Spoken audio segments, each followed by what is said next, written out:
You know that feeling where things don't go to plan and you end up questioning what your entire plan was to begin with? Well, that's what filmmaking is, and that's what I'm going to talk about with my debut feature tip number 3, all about what happens when things don't go to plan and how to avoid being too heartbroken about it.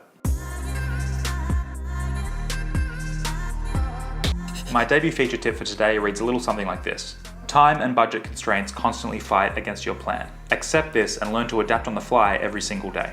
One of my all-time favorite filmmaking resources, in fact it might be my favorite book of all time, is The Jaws Log by Carl Gottlieb. It's all about the making of Jaws. It's all about the horrors that Steven Spielberg had to go through every day. They were fighting against the plan that wasn't working. They were fighting against the mechanical shark. They were fighting against studio pressure, and Steven Spielberg was ready to give up multiple times. The book itself is not told from Spielberg's perspective, it's told from Carl Gottlieb's perspective. Carl was one of the actors in the film, and he ended up writing this amazing book. I highly recommend picking this book up if you can. But this is something that I constantly had to remind myself while making my debut feature. I very quickly learned that at the end of the process, you're not going to have the film you set out to make. Spielberg never set out to make the Jaws that we know. He set out to make a movie that was called Jaws, but no doubt the vision that he had in his head was entirely different to the one that ended up being on the screen. That's what this feature tip is all about, is adapting to that fact and not being sad about it, but embracing it and realizing it's okay that things change. It's okay that the plan isn't going to be the one that's in your head. The plan's going to evolve, and by the time you have that movie in your hands, by the time you sit in the theater and watch it for the first time, it'll be a very, very different movie than you set out to make, and that's okay.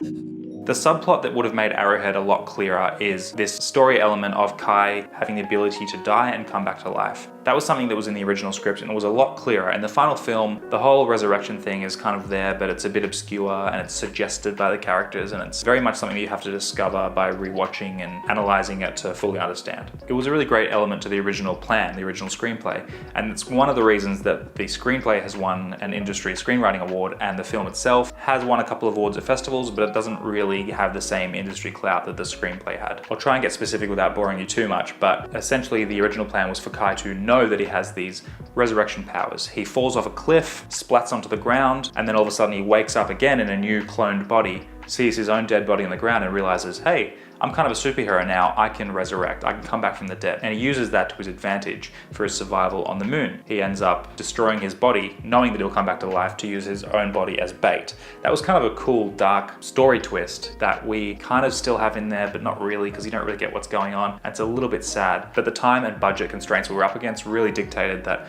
we weren't going to be able to tell that story element properly or do it any justice. We were running out of time, and we knew that we weren't going to be able to find the right cliff for Kai to fall off. We didn't know how to do that effective in splatting on the ground because the plan was just really catching up on us every day. So we had to scrap that idea and try to make it work in post. What we did was recut some of the dialogue so that Reef, the robot character, suggests that Kai could potentially come back from the dead if he were to kill himself and use his body as bait. Have you considered a greater sacrifice? You mean death? Yes, the death of this body. It's not as cool as Kai knowing he can do that, because the audience was originally meant to understand everything. It wasn't meant to be as much of a mystery as it ended up being. I am rarely wrong, Kai. Kill yourself.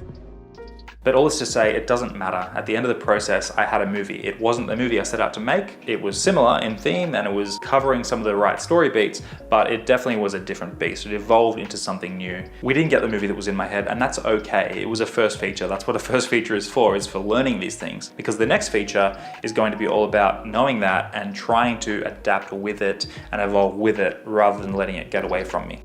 Now, how do you learn to adapt every day? It's easy for me to say learn to adapt, but the only real way to do it is to jump in, make a movie, and learn the hard way, which is to have to adapt. You kind of have to adapt to this mentality of, things aren't going to plan, but how do we make it work? How do we retool this scene the morning of the shoot? If you're not fighting against it, but if you're just kind of going along for the ride with it and trying to steer it a little bit, then it becomes a lot more manageable. It's also emotionally exhausting. I remember one of the darkest moments on the set of Arrowhead was probably about halfway through the desert shoot. Ryan Stevens, our production designer and composer, he had a massive task on his shoulders, organizing all of the props and coordinating the whole look of the film. We had one version of each prop for everything. The guns were breaking. We had one version of Reef, the robot, and he was breaking by the time we had to shoot his close-ups. He had cracks all over him. It was an immense, gargantuan task that Ryan had to run with, and we were having a much-earned break one evening in the desert as the sun went down. We were about to start shooting into the night, and I looked over and Ryan was sitting there on some rocks, and I knew that he was pretty overwhelmed at this point, as we all were, but I went over and sat down with him and we just talked through it. We just reminded ourselves that this is not gonna be forever. This is just a period of time we have to get through until the movie's done. It would have been very easy to give up and just say, look, it's too difficult. Let's just get the hell out of here. What are we doing? This is such a weird thing. Why are we here in the desert playing with toy guns and monsters in the desert? What are we doing? Filmmakers are so weird.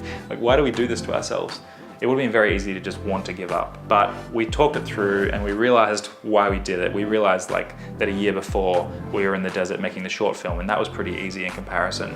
But we were on the path to something. And I think Ryan and I, to this day, haven't achieved anything as big as the massive task that creating Arrowhead was. So I would say that adapting on the fly, adapting every day is not just a creative challenge, it's also a personal challenge. It's about rallying your friends together, but keeping them there. Make sure everyone is okay at any given moment because it is such a difficult thing. So just try to get through the movie not just with your film and your story intact, but with your friendships intact, because you're gonna need those friends as you continue. Don't just adapt your story and don't just adapt the scenes as they need to change, but keep adapting your attitude and refocus when you need to so that you can get through to the end. None of this is going to be easy. It was not meant to be easy. Making a film is a very difficult challenge, but it is doable. Giving up has never really been part of my vocabulary because I know that giving up is really what failing is. A lot of people say that they failed to become a filmmaker, and I disagree. There's no great forces stopping any of us from becoming filmmakers. The only real force is yourself. So if you decide to stop and give up one day, that's failing. And that's okay. It doesn't mean you're a failure. It just means that particular goal of becoming a filmmaker didn't happen. You can always keep going. If you make 10 horrible, horrible movies, you can still keep trying. You can make an 11th movie. Just keep going, keep trying. I've made one movie and I don't plan on giving up anytime soon.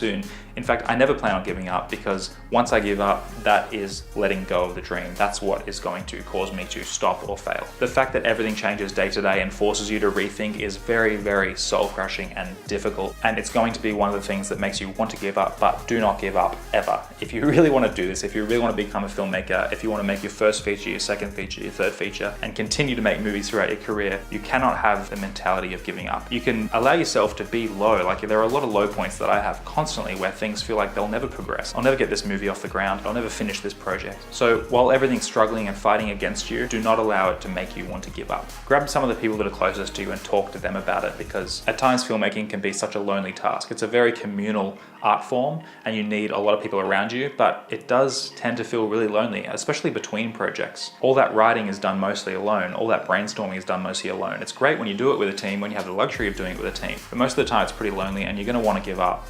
But just like on set, when everything's not working and when the whole budgetary constraints and time constraints are all fighting against you, resist the urge to want to give up. And just remember the anecdote that Steven Spielberg probably didn't set out to make Jaws. The movie he got is an instant classic. It's a movie that I love, but it's probably not the one he wanted to make. We would have seen the shark way more often if it was working, and if the shark was working, it may have looked better, but the movie wouldn't have been full of suspense. So that's one of those reasons why you should embrace the limitations, embrace the things that you cannot do, because it may end up making your film even better. Well, that's another debut feature tip. I hope you're enjoying these. I've set a bit of a big task for myself committing to these, but I hit about 100 subscribers this fortnight, and I'm really happy about that because I started at 0 and 100 is really the first little milestone I wanted to get to. So keep pressing that like button on YouTube. Till next time, keep making movies and resist the urge to give up.